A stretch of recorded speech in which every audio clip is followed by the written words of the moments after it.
Hey folks, it's Matt once again. Welcome back to another video, and I'll just say if you hear a cat meowing, I do apologize. It is December, it's a bit cold, and he wants to go outside, but if he does, he's going to freeze, so he's going to have to whine about it. So if you hear that, I do apologize. He's not doing now, but he might eventually, so if you're wondering, what the hell is that? There you go. But this is a paid request from Joseph. Thank you so much, Joseph. He's always been a very generous guy, very nice guy. Thank you so much. I really do appreciate it. I hope your holidays are going well enough. Sorry for the wait, but thank you for your patience and generosity. I really do appreciate it.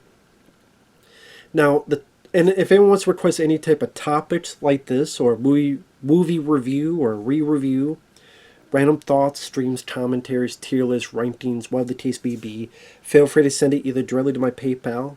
Do have a CashApp as well. Links are down below in the info box, and I will get to as soon as I possibly can. And for those who sent them, thank you. I do appreciate it. So this is for, as he puts it, your thoughts on the movies of Bill Murray and Harold Ramis, the stuff they did together, and their overall relationship. I feel Murray's best work was with Ramis, either Ramis writing or directing it. You do talk about other Bill Murray's films like Scrooged, etc. Now, that's definitely, their relationship's definitely an interesting and really an infuriating topic. Right off the bat, yes, you're right. When you look at Bill Murray's films, you look at his classics, for the most part, Harold Ramis had a hand in it. Meatballs, which is a fun film. Like a lot of these I like. Meatballs, Harold Ramis had a hand in writing it. I forget how many writers, but he was one of the writers. And Meatballs helped Bill Murray's career. Caddyshack, Rodney Dangerfield, Chevy Chase, and Bill Murray. Harold Ramis directed it. He did a good job. Stripes, which is one of my favorites. Harold Ramis co-wrote the script. Harold Ramis co-starred in the movie. Classic. Ghostbusters. Co-wrote it with Dan Aykroyd. He's one of the stars of the film. I would say my favorite Bill Murray, my favorite film Harold Ramis was involved with. I love Ghostbusters tremendously. Ghostbusters 2, I know a lot of people don't like it, but it did. It made money at the box office. It's not that bad of a sequel. It's the last good Ghostbusters film. All the ones afterward, the 2016 reboot, Afterlife, Frozen Empire, they all just suck my dick. They're all pieces of fucking shit. People can like them, teach their own. I think they're pieces of shit. Ghostbusters 2, I think, is easily better than any of those three pieces of shit. And then Groundhog Day, which Harold Ramis directed it. Great movie. Classic 90s comedy. Love Groundhog Day. Again, if you did a top 5 Bill Murray films, a lot of them would include stuff Harold Ramis was involved with. Like you said, either co-writing it or directing it.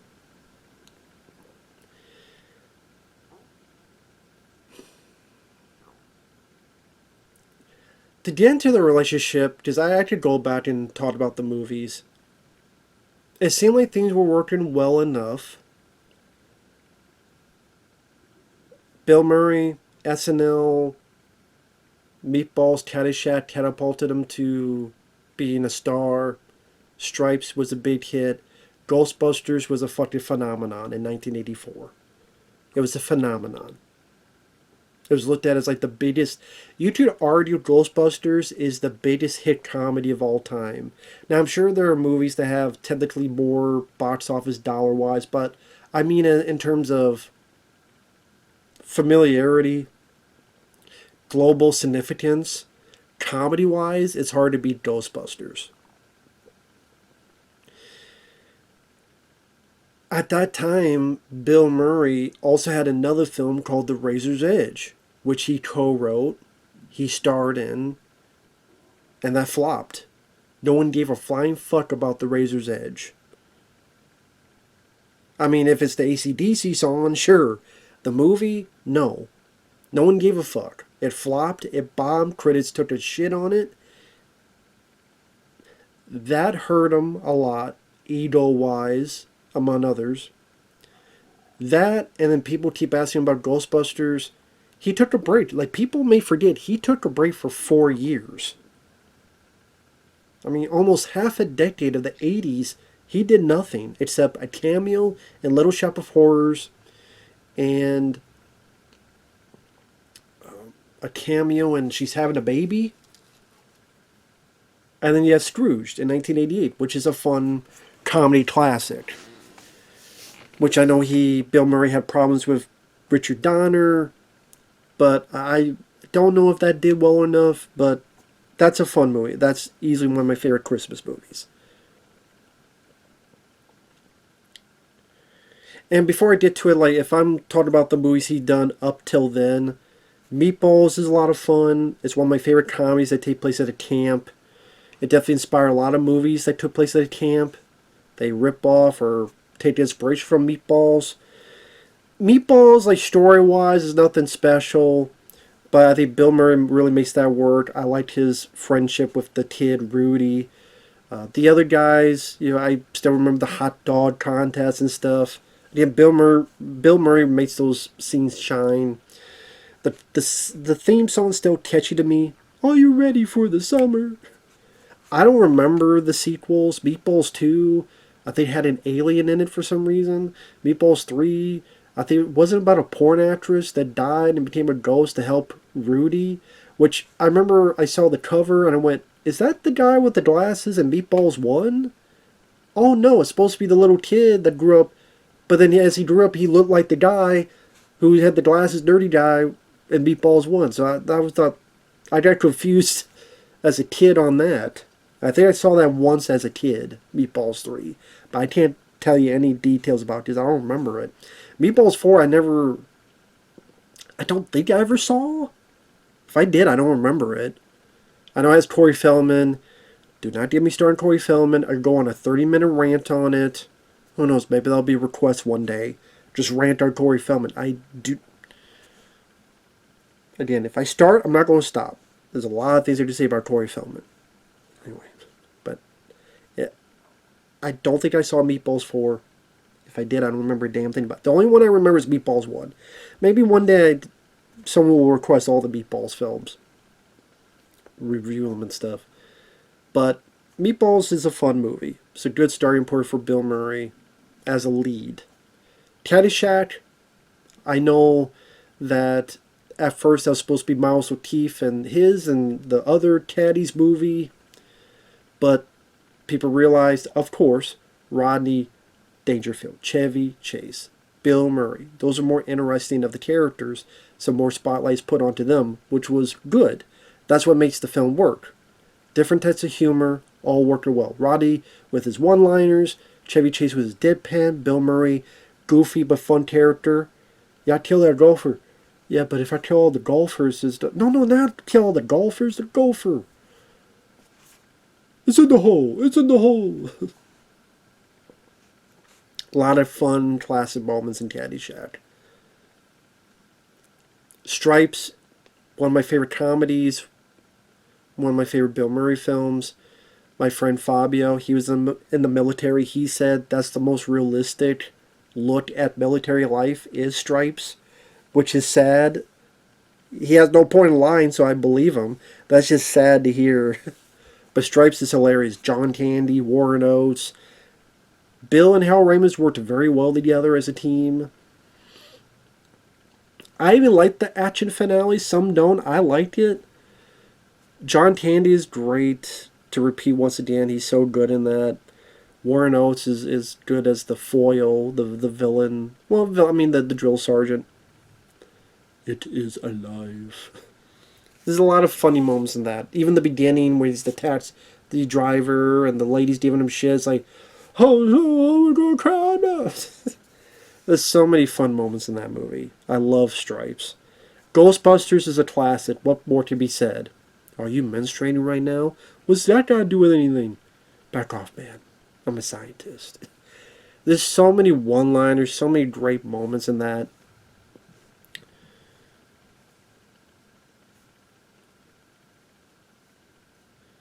What was it when they had the packs and at the elevator? That must be some cockroach. Bite your head off, man. There's so many fun moments in that. Classic. Ghostbusters would be my favorite Bill Murray film. It's one of my favorite comedies. You could argue that's the most popular comedy of all time. Maybe it's not the most highest money making. Maybe not. Oh, I don't know with inflation, but popular, I would say yes. In terms of global popularity.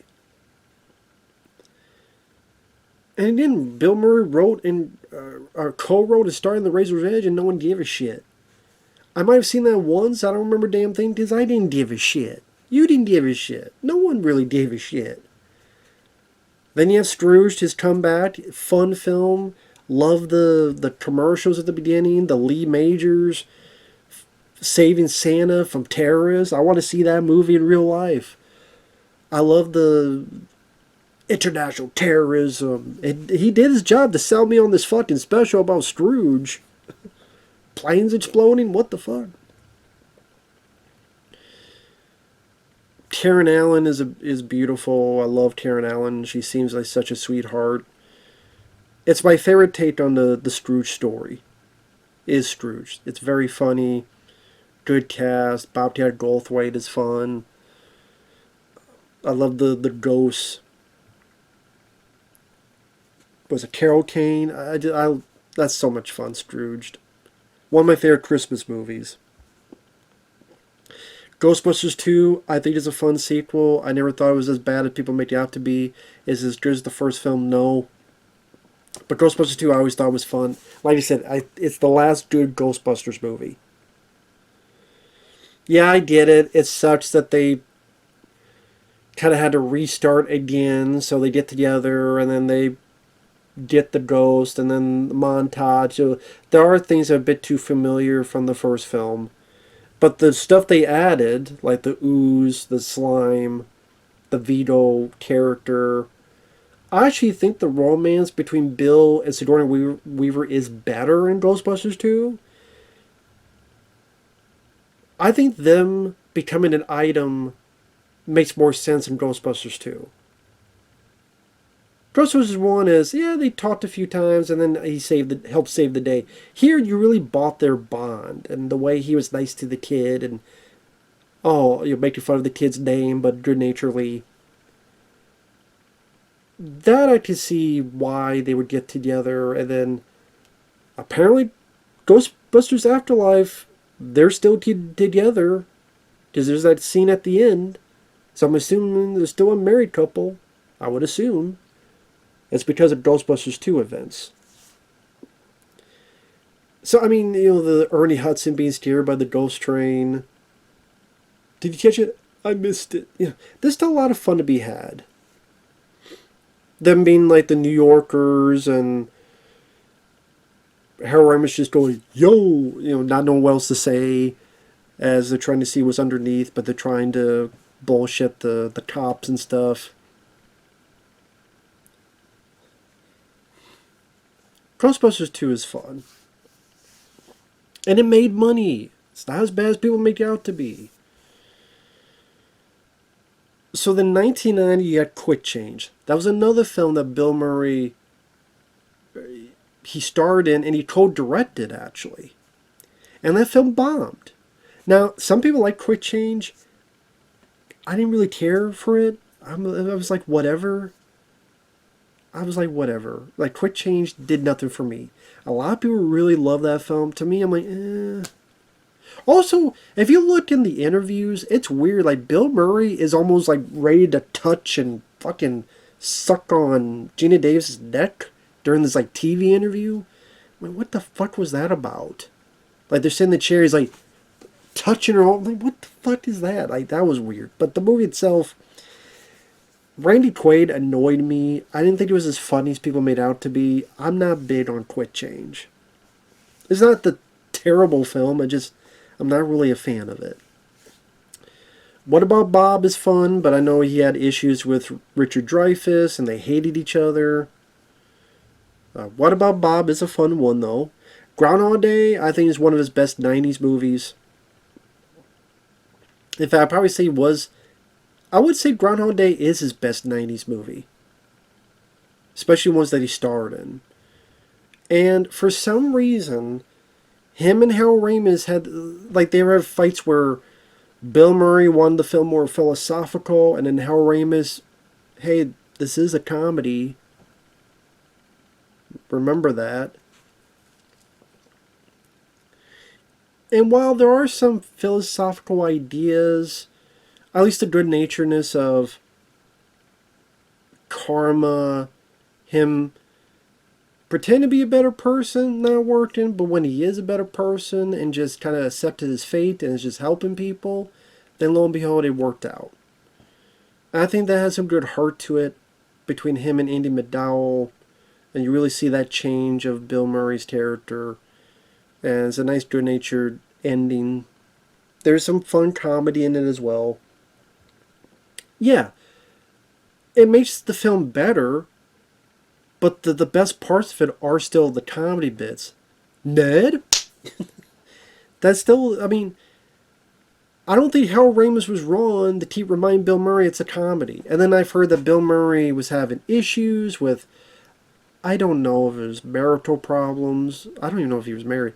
Some other problem. I don't know what the deal was. Here's the thing. Bill Murray has always been a dickhead. And that's kind of my build-up for 16 minutes. Bill Murray has always been a fucking dickhead. If you look at history, there's rarely anything people have said bad about Harold Ramis. There's tons of shit you can hear about Bill Murray. Seth Green tells about when he was a kid, and I don't know if it was an SNL or some bit, and Bill Murray tossed him in the trash head first. Who brought this trash in here? Putting a little kid in a trash can? Yeah, he might have been joking, but still kind of a fucked up thing to do. Him not being in contact with people so you don't know if he'll arrive, like Meatballs the first day they didn't know if Bill Murray was actually going to show up.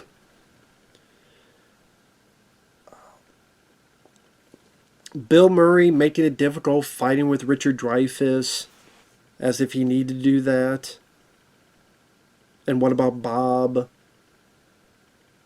Charlie's Angels, I know he didn't like the director, but saying Lucy Liu can't act. Something like Cameron Diaz and Drew Barrymore. One of them, he said, I know why you're here. I think like Cameron Diaz, you have talent. Drew Barrymore, I know why you're here. Then Lucy Liu, why the hell are you here? You're shit. One of the reasons why he was not bad for the sequel. And there's multiple issues you'd have with people just being a dick. There's that film, was it with Aziz Ansari that he was supposed to do, and then some stuff came up in that film. I don't know if it was canceled or something happened with it. It just... Ghostbusters 3, they wanted to do forever. And when they sent him the script, he would just fax it all crumpled up and torn up without giving any input.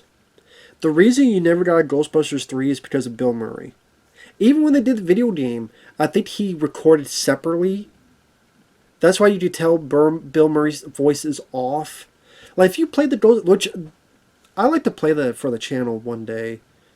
I'd have to buy the game for the PS4. I have it, but it's for the PS3. I'll probably buy it for the PS4 just with the better graphics and better recording. But maybe one day and record it for this channel. Because I do like that game. But, like, Bill Murray's voice is off. And you tell he wasn't as interested as the others.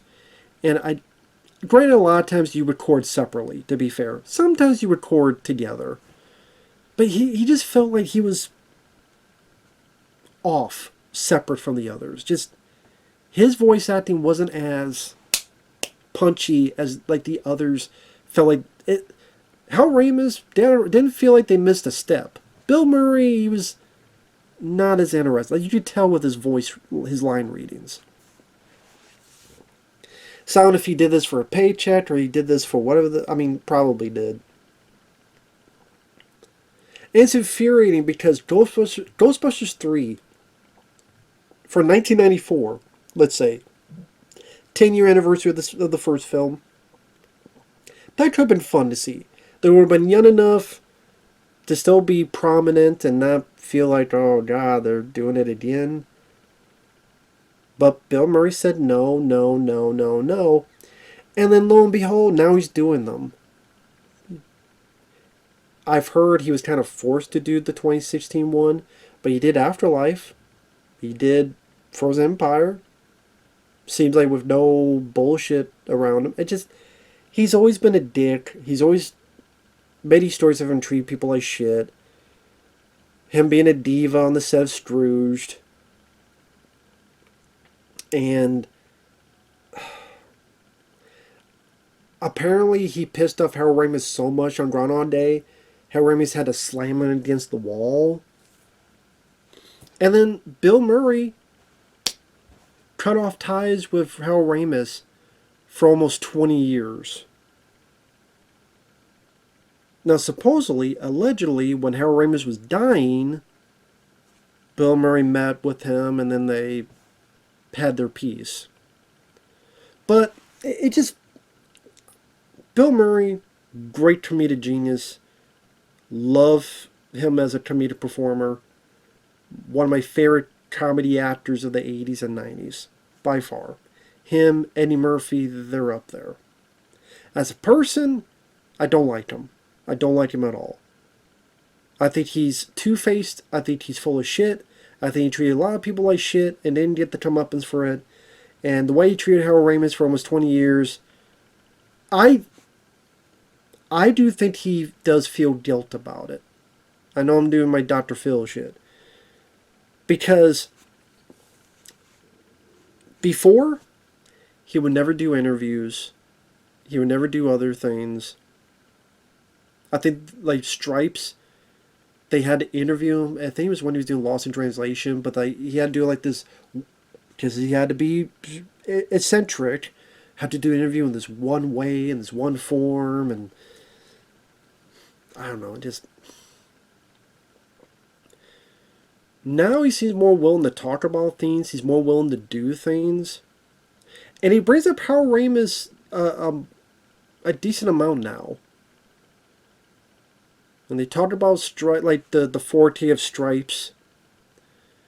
The forte of Stripes, Bill Murray talked about Harold Ramis and how good he was. I think it was the Oscars. They said the nominees, and they said Harold Ramis for. There was one on Groundhog Day. There's not a feature, but like some celebration, anniversary or something. And Bill Murray's there. And he mentioned how the skies are nice and Harold Ramis is up there moving the clouds. Again, multiple times I've seen him bring up Harold Ramis now. And I do think nowadays he's guilty about it. He feels guilty as fuck about it. As he should. Now granted, he never tossed to Harold Ramis' kids or anything. You know, granted, he doesn't have to. There's no law against that, but it's just one of those things where, dude, you treated this guy like shit for 20 years. Don't sell me on your fucking redemption tour, dude. But I could tell something about it eats it up at him. Like, here's an idea. How about you tell the truth about what the fuck happened on Groundhog Day? Why were you such an asshole? Why were you such a dick? Why were you such a diva? If he sat down and answered all the questions and said, I fucked up, I'm sorry, I regret it, why did you say fuck you to Harold Ramis for almost 20 years? Because, to go back to the original point, yes, and maybe this was a deep down thing for him. I can't confirm it. Bill Murray, I think deep down knows Harold Ramis is what made him him. His most successful years was with Harold Ramis. And as a guy who seems to be that egotistical, I don't think he liked that. He wants to be his own success story. But again, to repeat, look at the films that made him successful. Meatballs, Caddyshack, Stripes, Ghostbusters, even Ghostbusters 2, Groundhog Day. Harold Ramis either co-wrote or directed like Caddyshack, Groundhog Day, or co-starred, or co-wrote and co-starred.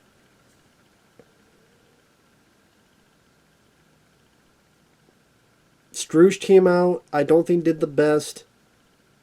Quick Change was a flop. That was something Bill tried to do on his own. Razor's Edge, he co-wrote. Quick Change, he co-directed. Those failed.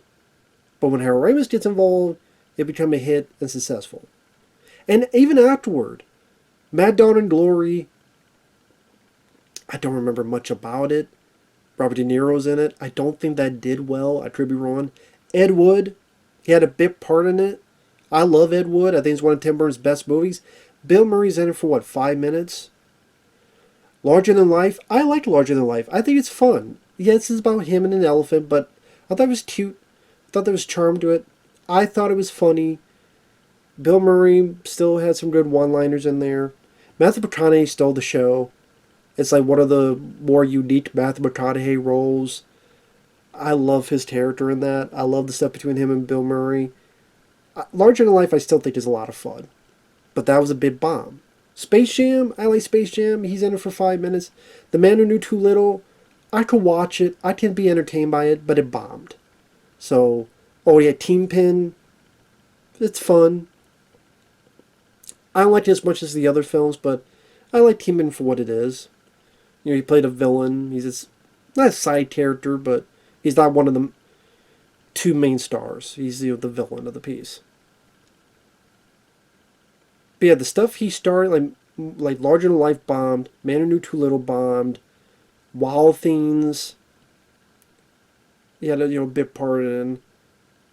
Then it was like, changed his career doing films like Rushmore, doing films like Lost in Translation, doing films like Broken Flowers, which I'm not a fan of that movie. I would say that his films later on, I liked Lost in Translation. I haven't seen that forever, though. I haven't seen that since it came out. Broken Flowers, I hate. I thought it was very boring. I don't like that director, Jim Jarmusch, I think is one of my least favorite directors. I'm not a fan of really any of his movies. Ghost Dog, Dead Man. I don't like any of the guy's movies. Coffee and Cigarettes. The Dead Don't Die. I not my cup of tea. St. Vincent is probably the last film I saw Bill Murray in that I liked. Yeah, I would say St. Vincent. He did he was the voice of Garfield. Because he thought the fucking Coens that were working on it were the Coen brothers. But no, it's another guy called Coen. Spelled differently. So I don't know what he's doing nowadays. I think he was in Ant-Man 3? Whatever. I think he did a film with Naomi Watts that I've never seen. I'm really struggling. I'd have to look into what else he's done. And I mean, I still think he's talented. I still think he's a good actor when he's doing serious roles. He's a good comedic actor, of course.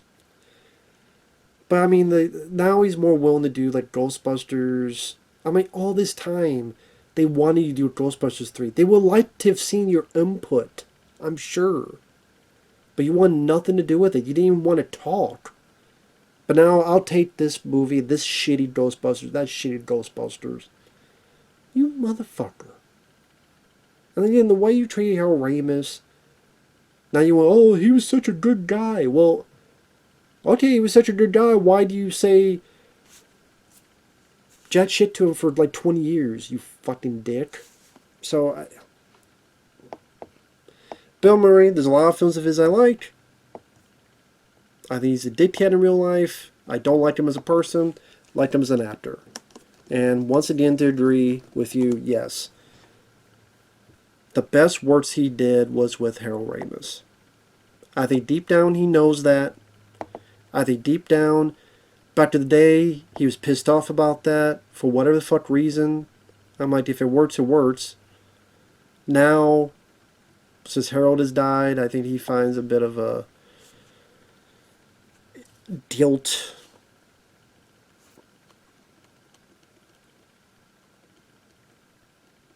I'm just looking at the films.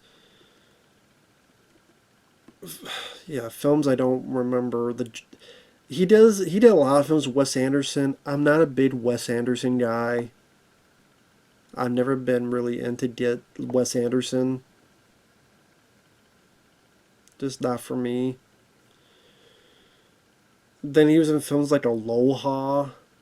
They're like, why the hell is he in this?